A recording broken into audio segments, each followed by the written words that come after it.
I'm Adeni Great Oluwatimileyin. I found about the UTME challenge on YouTube.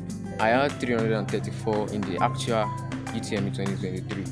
I was able to practice questions and even correct myself. There were corrections to the questions I missed, and then I also get to practice questions according to each topic.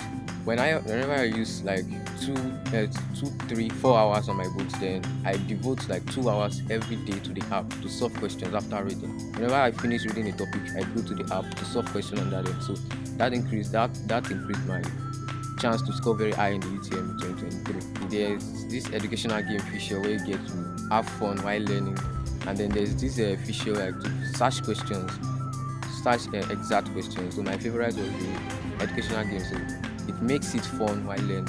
A very big thank you for awarding me a sum of 100,000 grand prize for becoming first in the UTME Challenge 2023. And then thank you to my parents for motivating me to read more, encouraging me to study hard, and then for helping me to activate the app for my success in the UTME 2023. And then to others that want to write UTME 2024 later, I encourage you to get the app because you get to have fun while learning. You also have opportunity to learn to earn even while learning.